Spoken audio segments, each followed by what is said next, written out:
Hello, my name is Kiriath, and it's been a whole week. There's been like a full week of no uploads, which I don't like doing. I always like having a couple of videos a week. At least I try and aim for 5, and then, well, last week, absolutely nothing. There's a good reason for that, though. That is because last weekend, my 3-year-old smacked me in the mouth, which she didn't mean to. It was not an intentional thing, but it hurt a lot. I couldn't work out why, and the answer came last Monday when half a tooth fell out. And then I got horrible pain in my face, as you often do when half of your tooth falls out, and then I had to have it removed on Tuesday.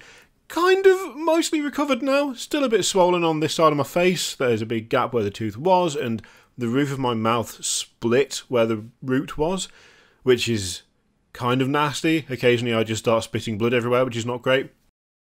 And to be honest, talking is still a little bit of an issue, as you can probably tell.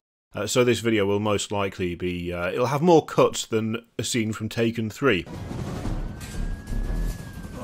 But it's fine, we're going to power through. We're going to take a look at the Dominion Celebration preview stream today, and then we'll do a bit of a ramble tomorrow, because there's a few different things to talk about, and a few things to take a look at. So yeah, that's what we're going to do over the next couple of days, and then we'll see how it goes. So, yeah, thank you for joining me, thank you for sticking around and waiting for me and being patient as I get the feeling and sensation and just general mobility back on that side of my gob.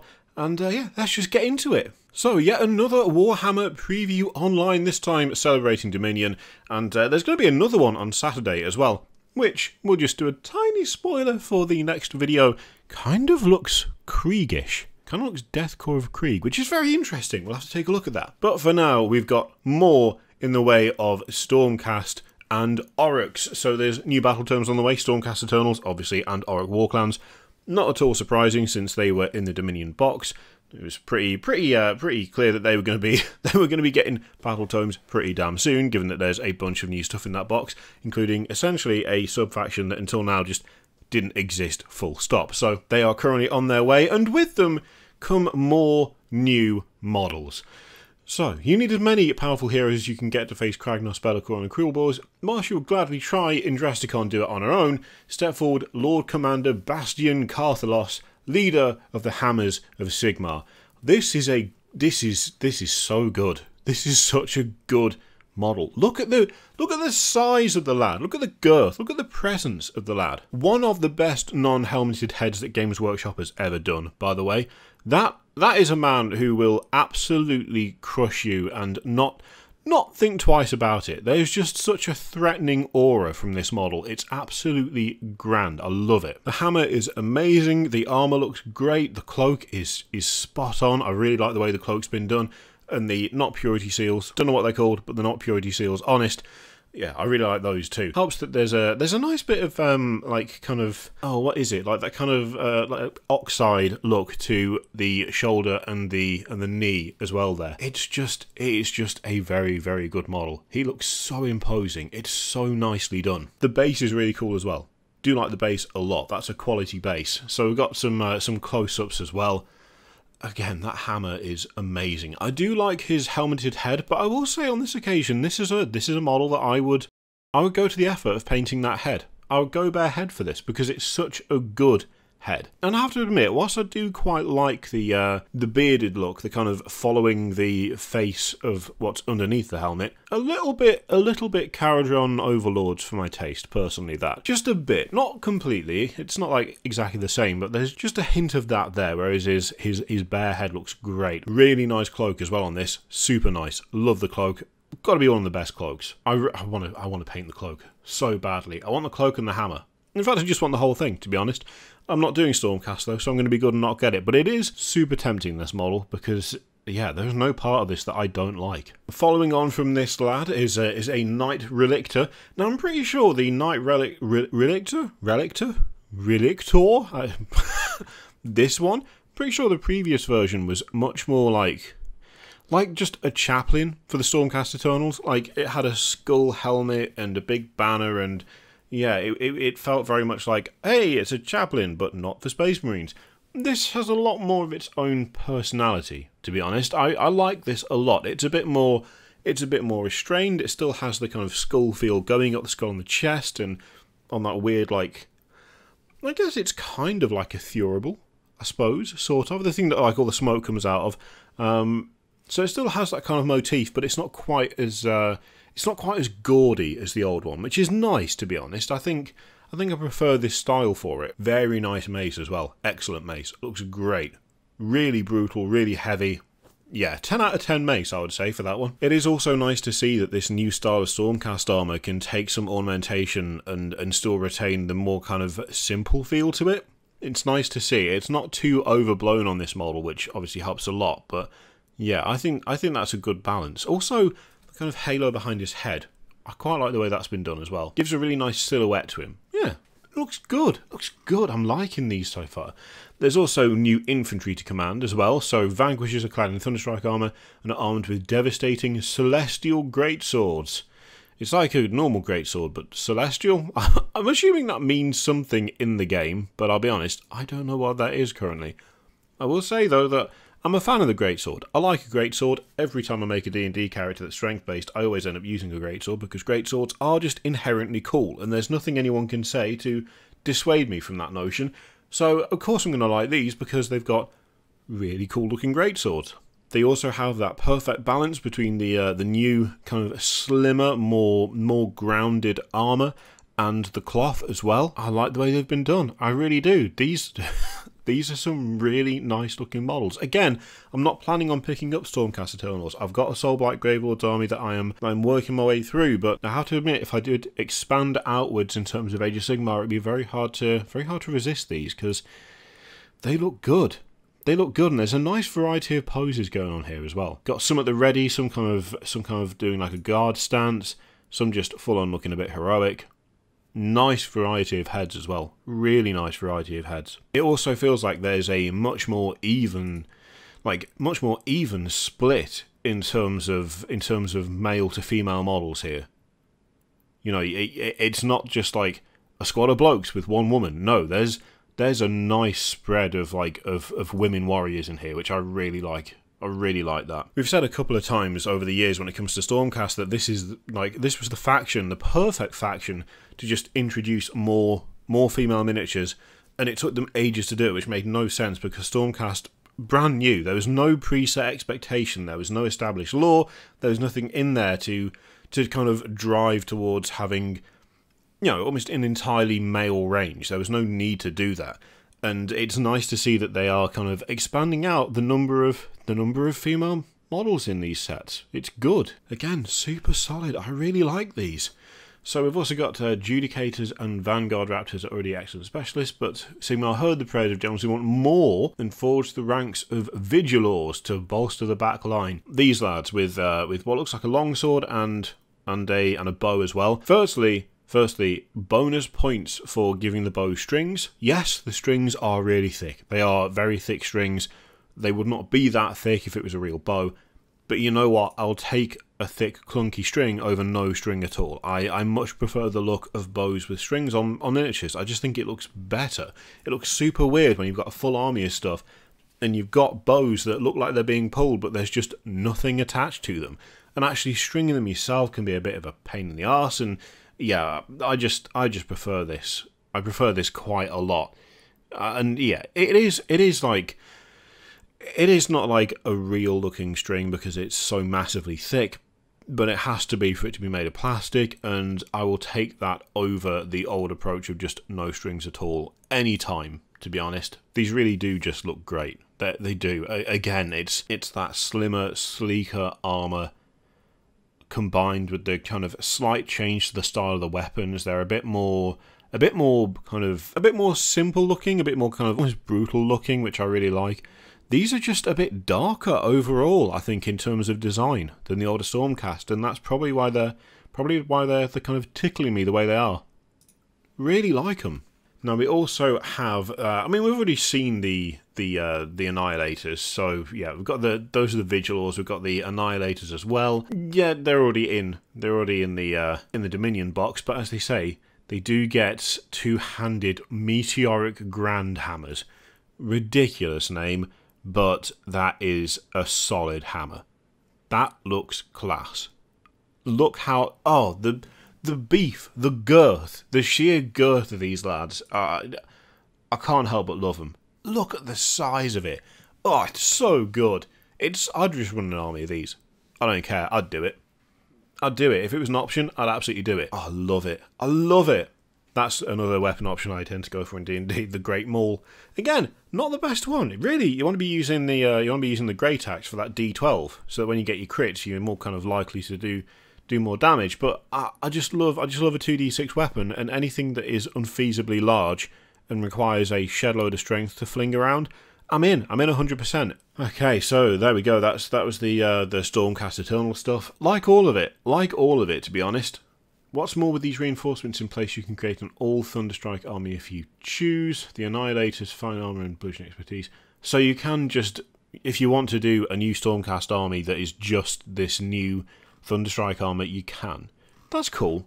I mean, I'm not surprised. I would have been shocked if it was any other way, to be honest. But yeah, I do like those. Those especially, really like them. Just all of the Thunderstrike stuff is pretty good. So now we're on to the Kruleboyz now. The Kruleboyz, who frankly look excellent. I really like them. I know there's a little bit of contention in terms of the torso to leg ratio, which I totally get. It's a very different style in a way. They are really different from all of the orc stuff currently on offer, so I can totally see why it's not for some people. And there is definitely a bit of a Lord of the Rings feel to them too, which I really like, but again, I can understand those who aren't. I have to admit, I'm looking forward to seeing these more, because these feel different and kind of unique and a bit special, to be honest. So first up, we've got the Swamp Boss Scumdrek. So, oh, hang on. First up is Swamp Boss Scumdrek. He's a legend among the Kruleboyz, not only for his ability as a mighty warrior, but also for the fact that he's been known to gamble on the outcome of battles. That's fun. Oh my god. Oh, look at him. That is quality. Oh hell yes. I'm in. I'm in for this. This is... Oh, look at it. There's so much... It's just so like... Oh, what is the word? There is something that just screams evil about this. This feels very like Lord of the Rings orcs, to be honest. The serious number of spikes going on, with all of them being like a weirdly kind of badly made shape, like they've just been done in a hurry, just with whatever materials lying around. The cages hanging off that kind of wooden like support on the back, which by the way, I love the details on that. That's really nicely done. This just oozes character. This just oozes it. There's so many really cool little details, like the manacles hanging off the back of it, the fact that the actual creature itself has got the manacles around what would be the wrists, but not the back legs, which is it's an interesting distinction, because to me there's an implication there that perhaps this could stand up straight. This could be something that would stand on its two back legs. But it's not. It's walking on all four, because it's only got the manacles around the front too, which is just, I don't know, I find that kind of interesting. The armour plates over the back of the neck with the leather underneath. The fact that the leather's kind of irregularly shaped, like it's not been made by like a craftsman kind of thing. It's just been kind of put together. Got a massive like over... Is it an overbite or an underbite where the top is... I think it's an underbite, isn't it? Where the bottom is like further along than the top. But those teeth look awful and jagged. Oh man, that is so good. I really like that. I really, really like it. If there was an option of making a Kruleboyz army that was like lads on horrible creatures, I'd find that very hard to resist. I found that very hard to resist. Oh, what a grim model. Love it. So that's a Sludge Raker beast. Okay. Yeah, I like these close-ups. So you can have the head with or without that kind of armor plating, that helmet. That's cool. I'd personally go for having the helmet over the top. I think that adds a lot of character to it. And it looks a little bit derpy without it, which is fine. Also, the yoke around the neck is a nice touch as well. Oh, love it. Absolutely love this. This is great. This is so good. Also, I like the way they've painted the wood different colours. Just a small thing, but I think that adds a lot to it.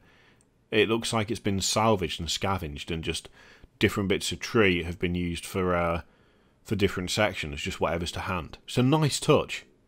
Yeah, that's cool. That is really cool. Oh, absolutely brilliant. Oh, God, yes. So, the kit alternately makes a Snatcher boss on Sludgebreaker Beast, if you want to give Scumdrake a friend to ride into battle with. Oh, so you could have them have two. That's cool. It's a shame there's not more variety in the pose of the beast. I can kind of see why there wouldn't be, though. I mean, yeah, it's kind of... I can see why there isn't, but it would be kind of nice if there was. And maybe with a bit of creative cutting and some green stuff, you might be able to get away with lifting the other arm up or having both arms down. If you wanted to mess about with the neck, you could maybe... Yeah, you could maybe cut to one side so that it looks like it's turning its head. Do it at the yoke, and you could just fill that in with green stuff. Texture it a bit. Maybe put some chain over it to hide the gap, which is what I do with literally every sloppy green stuff cut I ever make. Put a bit of chain over it to hide the gap. You could repose it, I reckon. Wouldn't be easy, but you could do it. Yeah, that's a really nice model. I like that a lot. Oh, that might be a 10 out of 10 for me. Honestly, I think that might be a 10 out of 10. That's great. Oh, look at it. Oh, so good. Okay, next up, what have we got? So, Snatcher bosses are experts at scooping up prize captives in the heat of battle. Yeah, that makes sense. I mean, they've got the cages. I do like the way that you instantly know what these do. You know exactly what he does. It's immediate straight away. He's got that big catching pole. He's got the manacles and the cages. You don't need any sort of like... You don't sit there and go, but what's his deal? The second you look at it, you know what his deal is. Yeah, that's really nicely done. I like that a lot. A lot. Oh, man. Okay, so... That's not the only giant beastie joining the ranks of the Orc War Clans. There's also the Marshcrawler Sloggoth for when your grots need to arrive in style. So this is a grot beastie. That, again, is really cool. That, though, is definitely... I mean, the Sloggoth, it just looks like a Troggoth, right?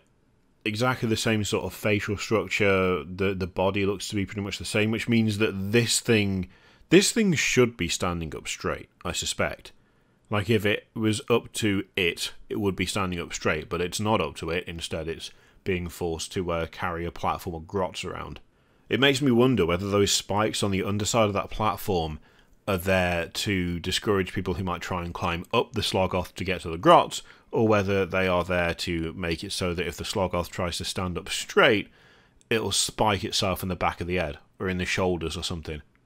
It could be a mixture of both. Either way, the manacles on the front, again, there's just an underlying aura of cruelty around everything to do with this, which I really like. I mean, it makes sense that they are the Kruleboyz. What else would you expect? But it's made very clear. It's made very obvious. You don't need to kind of wonder or kind of put it down to interpretation. You can just tell what kind of creatures these are and what they do. And again, really nice use of different bits of wood. So the big catches they've got are like even sculpted slightly differently. So they've got a kind of like a sort of gnarled kind of look to the haft. The cross at the back that's got the hands that have been slammed onto the spikes, which is dreadful. That's being held up by a branch, but the branch is smooth wood. The grain on the actual crossbeam itself, where the hands are and where the manacles are hanging from, it's got a different grain from the wood that's been used to make the platform. Those little details are really, really nice. They're really nice. It all kind of adds together to make, to give it more kind of personality, to kind of tell a little story about how it was built, which is using whatever materials were lying around. And I really like that. I think that's super well done. I'm loving the drumming grot as well. That's a very nice touch. Yeah, I like that a lot. That Sloggoth, though, that's even uglier than the Swampbreaker. That is... God, look at this. Got a face like a bag of hammers. What the hell? Look at the state of him. Poor lad. Mind you, he's being forced to crawl around on all fours. Not having the best day, is he? We've all been there. We've all been there. Oh, the little pile of treasure in the thing as well. That's fun. That's a lot of fun. Yeah, I like that. I like it. So, two of the Kruleboyz units from the Dominion box set are also getting separate releases. So, the core of the Kruleboyz battle lines, the Gut Rippers, have a new weapon option to go with their vicious stickers. Still, I like these guys a lot. I like these guys. I can't remember exactly what they had in Dominion. I thought they had little swords, but I could be wrong. Okay, so The sadistic green skins are also known to be spiteful and cunning, and they can overwhelm unsuspecting enemies through sheer weight of numbers. Alongside them are the man-skewer Bolt Boys, with the new Bolt Boy boss option. That's a bit of a mouthful, isn't it? So these are fantastic. These are great. Ugly, borderline improvised crossbows with spikes all over them. Absolutely love it. Absolutely love them. Yeah, they are so good. They're ridiculous. Like, the length of them, given the actual... I mean, does the string even go back that far? No, I don't think it does it? It doesn't matter, though. It just looks great. The boss looks quality as well. Nice, horrible skin banner with the spiky back banner thing going on. Yeah, I like that. I like that a lot. So, can you keep a secret? We've heard whispers there are even more new miniatures on the way for the Stormcast Eternals and Orruk Warclan. Now that's interesting. That's an interesting distinction, isn't it? They haven't said there's new models on the way for Kruleboyz. They've said there's new models on the way for the Orruk Warclans. So that could mean like Ironjawz getting something. Ironjawz and who are the other ones? Something Bone Rippers, Bone Smashers, Bone something or others. There's a couple, isn't there? I forget what the other one is. Bone Splitters, I think is probably the right one, isn't it? But no, that's interesting because presumably that means that there's going to be a little bit of something for everyone. That'd be nice. That'd be nice if there was just a couple of updates for the other Orruk Warclans as well, so it's not just Kruleboyz getting all the action. Yeah, I like what we've seen. I like what I've seen today. I do. Let's go back up to that. It's got to be this guy. It's got to be this guy. This is the standout for me. Loads of personality, super well sculpted, lots of little details that really stand out. Just the overall kind of aura of this thing is just one of just cruelty and suffering, and it's been done in a really, really cool way. It's been done in a really cool way. Yeah, I like that a lot. Some good stuff in there. Some good stuff. Really liking pretty much everything we've seen there. Oh, it's so tempting. It just feels like, again, it's just a solid release with lots of cool models. Really does. But the question is there anything in there that particularly took your fancy? Did you grab Dominion in the 2 weeks that it was available for pre-order? I will say, initial surprise aside that there was actually enough, because frankly, we're not used to that these days, I've not seen anyone disappointed. Generally speaking, when one of these boxes goes up, there is an influx of people who just didn't get the chance to buy one, and I really hope that this is now what we get going forward. This is actually the new norm. I would love it if this is the new norm, where people actually get the thing they want to buy, and it's not like a massive disappointment every single time, because that's just better for everybody. So, yeah. Hopefully we'll continue to see stuff actually be in stock for more than an hour going forward. That would be nice, wouldn't it? Anyway, let me know what you think in the comments down below. In the meantime, feel free to click all the things, Patreon, video, subscribe, all that stuff. Click it if you like, don't click it if you don't want to. And as always, there's an affiliate link in the description for Element Games, which you can use to support the channel if you would like. I leave it in your capable hands. Thank you very much for watching. I'll see you next time.